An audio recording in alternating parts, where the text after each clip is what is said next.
Hello guys, എല്ലാവർക്കും എൻ്റെ YouTube ചാനലിലേക്ക് സ്വാഗതം. അപ്പോൾ ഒന്ന് നമ്മളൊരു പുതിയ വ്ളോഗായിട്ടാണ് വന്നിട്ടുള്ളത്. എന്താണെന്ന് വെച്ചാൽ മുഹറം 10-ൻ്റെ നോമ്പ് അതിൻ്റെ വിശേഷങ്ങളായിട്ടാണ് കേട്ടോ ഇന്നത്തെ വ്ളോഗ്. അപ്പോൾ എല്ലാവരും വീഡിയോ മുഴുവനായിട്ട് കാണണം, സപ്പോർട്ട് ചെയ്യണം.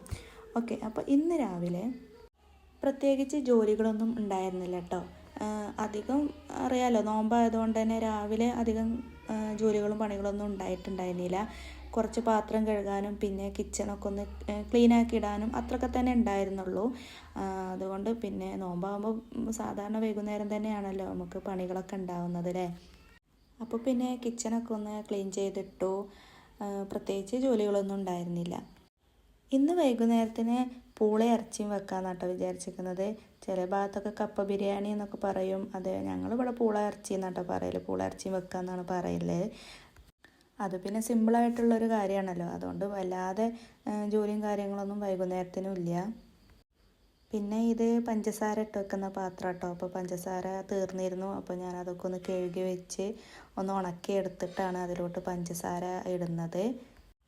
ഞാനിങ്ങനെ സ്റ്റീൽ പാത്രത്തിലാണ് കേട്ടോ പഞ്ചസാര ആയാലും അരി, നമ്മളെ ചോറ് വെക്കുന്ന അരിയില്ലേ, പിന്നെ പത്തിരിപ്പൊടി, പിന്നെ പച്ചരി, ഇങ്ങനത്തെ സാധനങ്ങളൊക്കെ ഞാൻ വെക്കൽ ഇങ്ങനെ സ്റ്റീൽ പാത്രത്തിലാണ് കേട്ടോ. അങ്ങനെ വെച്ചാൽ ചില ആളുകൾ പറഞ്ഞു അത് നന്നാവില്ല, അല്ലെങ്കിൽ പഞ്ചസാരയൊക്കെ വെള്ളം വരില്ല എന്നൊക്കെ പറഞ്ഞു.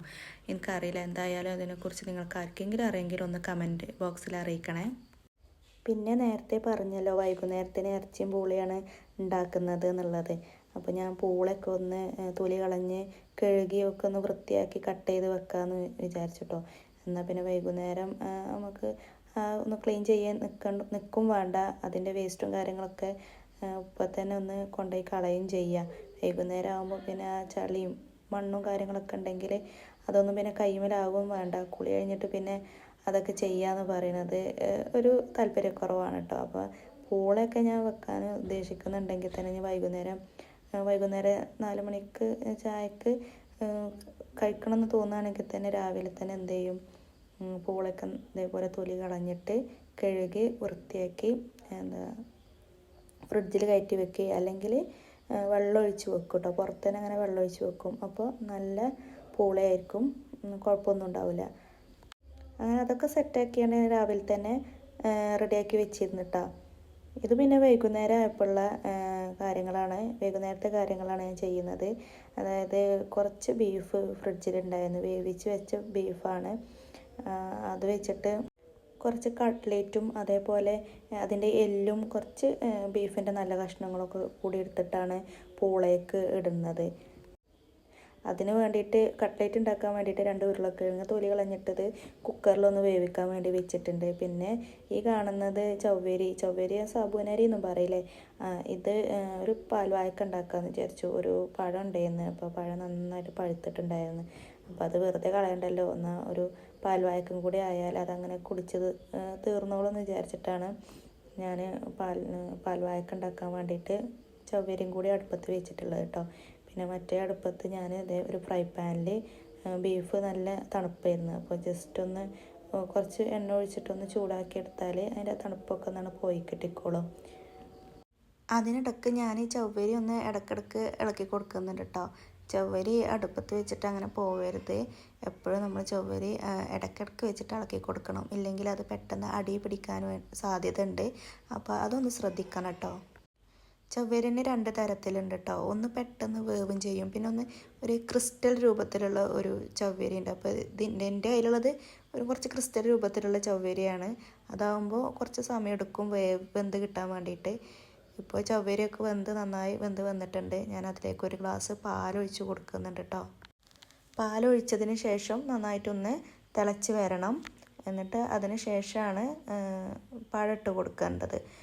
പിന്നെ അതുപോലെ ഞാൻ അതിലേക്ക് പഞ്ചസാര ആവശ്യത്തിനുള്ള, നമുക്ക് മധുരം എത്രയാണോ വേണ്ടത് അതിനുള്ള പഞ്ചസാരയും, പിന്നെ ഒരു 2 ഏലക്ക അതിൻ്റെ തൊലിയൊക്കെ കളഞ്ഞിട്ട് കുരു മാത്രം എടുത്തിട്ട് അതും കൂടെ ഒന്ന് ചേർത്ത് കൊടുക്കുന്നുണ്ട്. എന്നിട്ട് നന്നായിട്ടൊന്ന് തിളപ്പിച്ചെടുക്കുക, ഒന്ന് ഇളക്കി കൊടുക്കണം കേട്ടോ. പഞ്ചസാര ഇട്ടിട്ട് ഒന്ന് ഇളക്കി കൊടുക്കണം. അങ്ങനെ പഞ്ചസാരയൊക്കെ ഇട്ടൊന്ന് തിളച്ച് വന്നിട്ടുണ്ട്. അപ്പോൾ ഞാൻ ഒരു പഴം ചെറുതായിട്ട് അരിഞ്ഞിട്ടുള്ളൊരു പഴം അതും കൂടെ ഒന്ന് ചേർത്ത് കൊടുക്കുന്നുണ്ട്. ചേർത്ത് കൊടുത്തിട്ട് ഇത് നന്നായിട്ട് പഴുത്ത പഴമാണ്, അതുകൊണ്ട് അധികം ഞാൻ വേവിക്കുന്നില്ല. ജസ്റ്റ് ഒന്നിങ്ങോട്ട് തിളച്ച് വരുമ്പോൾ തന്നെ ഞാനൊന്ന് ഓഫാക്കിയിടുന്നുണ്ട് കേട്ടോ. പഴം നന്നായിട്ട് വെന്ത് പോയാൽ ആ ഒരു ടേസ്റ്റ് കുറയും. അതുകൊണ്ട് നന്നായിട്ട് വെന്ത് പോകണ്ട, എന്നാൽ അത്യാവശ്യം വേവും വേണം, ആ രൂപത്തിൽ മതി. അതിനുശേഷം ഞാൻ തീ ഓഫ് ചെയ്യുന്നുണ്ട്. ഇനി ഇതിലോട്ട് നെയ്യിൽ അണ്ടിപ്പരിപ്പ് മുന്തിരിയും കൂടെ ഒന്ന് വറുത്തിട്ട് കൊടുത്താൽ മതി. നെയ്യ് ഇല്ലെങ്കിൽ നമുക്ക് വെളിച്ചെണ്ണ ആയാലും മതി, അധികമൊന്നും വേണ്ട, വളരെ കുറച്ച് മതി. നെയ്യായാലും വെളിച്ചെണ്ണ ആയാലും അതും കൂടെ ഒന്ന് ചെയ്ത് കൊടുത്താൽ ഈ നമ്മളെ പാൽവാഴക്ക റെഡിയായി. ഇത്രയേ ഉള്ളൂ. ഭയങ്കര സിമ്പിളായിട്ടുള്ളൊരു റെസിപ്പിയാണ് കേട്ടോ ഈ പാൽവാഴക്ക എന്ന് പറയുന്നത്. എന്നാൽ നല്ല ടേസ്റ്റുമാണ് കേട്ടോ. ഇത് കഴിഞ്ഞതിന് ശേഷം പിന്നെ ബീഫ് ചൂടാക്കിയെടുത്ത ചട്ടിയിൽ തന്നെയാണ് ഞാൻ കട്ട്ലേറ്റിന് വേണ്ടിയിട്ടുള്ള മസാല റെഡിയാക്കുന്നത് കേട്ടോ. അപ്പോൾ ആ എണ്ണയിൽ തന്നെ ഒരു സവാളേൻ്റെ പകുതി, ഞാൻ അധികമൊന്നും ഉണ്ടാക്കുന്നില്ല, വളരെ കുറച്ചേ ഉണ്ടാക്കുന്നുള്ളൂ, അതൊന്ന് വഴറ്റിയെടുത്തിട്ടുണ്ട്. പിന്നെ അതിലോട്ട് ബീഫ് ഒന്ന് ജസ്റ്റ് ക്രഷ് ചെയ്തിട്ടുള്ളൊരു ബീഫും കൂടെ അതിലൊന്ന് ആഡ് ചെയ്ത് കൊടുത്തു. എന്നിട്ട് അതൊന്ന് നന്നായിട്ട് വഴറ്റിയെടുക്കണം കേട്ടോ. അതൊന്ന് നന്നായി മിക്സ് ആയതിന് ശേഷം അതിലേക്ക് വേവിച്ച് വെച്ചിട്ടുള്ള ഉരുളക്കിഴങ്ങ് കൂടി ഒന്ന് ഇട്ട് കൊടുക്കുന്നുണ്ട്. ഉരുളക്കിഴങ്ങ് ഞാൻ വേവിച്ച് നന്നായിട്ട് ഉടച്ചതിന് ശേഷമാണ് ഞാൻ അതിലേക്ക് ഇട്ട് കൊടുക്കുന്നത്. എന്നിട്ട് അതെല്ലാം കൂടെ നന്നായിട്ടൊന്ന് മിക്സാക്കി എടുക്കണം. പിന്നെ അതിൻ്റെ ഇടയിലാണ് മല്ലിപ്പൊടിൻ്റെ കുപ്പിയൊക്കെ ഒന്ന് ഒഴിഞ്ഞെടുക്കുന്നത് കണ്ടത്. അപ്പോൾ അതും കൂടെ ഒക്കെ ഒന്ന് റീഫിൽ ചെയ്തിട്ട് അതിൻ്റെ ഇടയ്ക്ക്, അതല്ലെങ്കിലും പിന്നെ അങ്ങനെ തന്നെയാണല്ലോ, നമ്മൾ കാര്യമായിട്ട് എന്തെങ്കിലും പണിയെടുക്കുന്ന സമയത്താവും ഇങ്ങനത്തെ എന്തെങ്കിലുമൊക്കെ അതിൻ്റെ ഇടയിലുണ്ടാവുക. അപ്പോൾ ആ ഒരു സമയം കൂടി അതിലൂടെ പോയി കിട്ടും. പിന്നെ ഒരു കുക്കർ വെച്ച് രാവിലെ തന്നെ, പിന്നെ പൂളൊക്കെ നേരത്തെ കണ്ടല്ലോ ഞാൻ ചെറിയ കഷ്ണങ്ങളാക്കി നുറുക്കിയെടുത്തിട്ടുണ്ടായിരുന്നു. അതിലേക്കുള്ള മസാലയൊക്കെ ഒന്ന് ഇട്ട് കൊടുക്കുകയാണ്. മല്ലിപ്പൊടി, അതേപോലെ മുളക് പൊടി, മഞ്ഞൾപ്പൊടിയൊക്കെ കൂടി ഇട്ട് കൊടുക്കണം. പിന്നെ ബീഫ് ഞാൻ ഓൾറെഡി വേവിച്ച് ഫ്രിഡ്ജിൽ വെച്ചതായിരുന്നു. അപ്പോൾ ആ എല്ലും പിന്നെ അതേപോലെ കുറച്ച് നല്ല പീസും കാര്യങ്ങളും ഉണ്ടായിരുന്നു, അതും കൂടെ ഒക്കെ ഒന്ന് ഇട്ട് കൊടുക്കുകയാണ്. എന്നിട്ട് തന്നെ വെള്ളം തിളപ്പിച്ച് കൊണ്ടാണ് അതിലേക്ക് ഒഴിച്ച് കൊടുക്കുന്നത് കേട്ടോ. ആവശ്യത്തിനുള്ള ഉപ്പും കൂടെ ഇട്ടിട്ടുണ്ടായിരുന്നു. വെള്ളം കൂടി ഒന്ന് വെച്ച് കൊടുക്കുന്നുണ്ട്.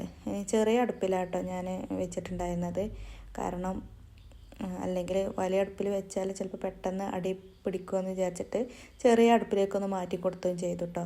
പിന്നെ അതിന് ശേഷമാണ് ഞാൻ കട്ട്ലേറ്റിന് വേണ്ടിയിട്ട് മാവൊന്ന് ഉരുട്ടി പരത്തിയിട്ട് കയ്യിൽ വെച്ചിട്ട് തന്നെ ഒന്ന് പരത്തി, പിന്നെ മുട്ടയിൽ മുക്കി, അതേപോലെ ബ്രെഡ് ക്രംസിൽ മുക്കിയിട്ട്, ബ്രെഡ് ക്രംസ് ഇത് ഞാൻ എൻ്റെ അടുത്ത് റസ്കിൻ്റെ പൊടിയും കാര്യങ്ങളൊന്നും ഉണ്ടായിരുന്നില്ല. അപ്പോൾ ബ്രെഡ് ഉണ്ടായിരുന്നു, അതിൻ്റെ 4 സൈഡും കട്ട് ചെയ്തിട്ട് ആ കാപ്പി കളറുള്ള സൈഡൊക്കെ ഒന്ന് കട്ട് ചെയ്ത് കളഞ്ഞിട്ട് ഒന്ന് മിക്സിയിലിട്ടൊന്ന് കറക്കിയെടുത്തതാട്ടോ. അങ്ങനെ ബ്രെഡിൻ്റെ പൊടിയാണത്. എനിക്കൊന്നും തോന്നിയിട്ടുള്ളത് ബ്രെഡിൻ്റെ പൊടി വെച്ച് ചെയ്യുമ്പോൾ ഒന്നും കൂടി കുറച്ച് ടേസ്റ്റ് കൂടുന്നു. റസ്കിൻ്റെ പൊടിനേക്കാളും നല്ലത് ഇങ്ങനെ ബ്രെഡ് നമ്മൾ പൊടിച്ചെടുത്തിട്ട് കട്ട്ലേറ്റ് ഉണ്ടാക്കുമ്പോൾ ഒന്നും കൂടി ഒരു പ്രത്യേക ടേസ്റ്റായി തോന്നാറുണ്ട്. നിങ്ങൾക്കൊക്കെ എങ്ങനെയാണെന്നുള്ളത് കൂടി ഒന്ന് കമൻറ്റിൽ അറിയിക്കൊണ്ട് കേട്ടോ. പിന്നെ അതൊക്കെ ഒന്ന് എല്ലാം റെഡിയാക്കി എടുത്തു. അതിന് ശേഷം പാൻ അടുപ്പത്ത് വെച്ച് ഇനി ഒന്ന് ചൂടായിട്ട് അതിക്കൊന്ന് എണ്ണ ഒഴിച്ച് കൊടുത്തിട്ട് കട്ട്ലേറ്റ് ഓരോന്നോരോന്നായി അതിലോട്ട് വെച്ച് കൊടുക്കുക കേട്ടോ. എണ്ണ ഒന്ന് നന്നായി ചൂടായി വരട്ടെ കേട്ടോ. എന്നിട്ട് ഓരോന്നായിട്ട് ഇട്ട് കൊടുക്കുക. അങ്ങനെ ഓരോന്നോരോന്നായിട്ട് ഞാൻ ഇട്ട് കൊടുക്കുന്നുണ്ട്. അത് മൊത്തത്തിൽ അങ്ങ് അതിലാണ് കൊള്ളിച്ചതാണ് കേട്ടോ. ഇനിയിപ്പോൾ വേറെ രണ്ടാമത്തെ ട്രിപ്പ് വെക്കാനും ഇല്ല. അപ്പോൾ ഒന്നിൽ തന്നെ അങ്ങോട്ട് മൊത്തത്തിലൊന്ന് വെച്ച് കൊടുത്തു. അപ്പോൾ ഇത്രയൊക്കെയുള്ള നോമ്പിൻ്റെ വിഭവങ്ങൾ. അതിനിടയിൽ കുറച്ച് ഫ്രൂട്ട്സും അതേപോലെ ജ്യൂസും കൂടെ ഒന്ന് അടിച്ചെടുത്തിട്ടുണ്ട്. ജ്യൂസ് ബട്ടറാണ്, അതേപോലെ മാങ്ങയും പപ്പായും കൂടെ ഒന്ന് കട്ട് ചെയ്തെടുത്തു. അപ്പോൾ വീഡിയോ എല്ലാവർക്കും ഇഷ്ടപ്പെട്ടു എന്ന് വിചാരിക്കുന്നു.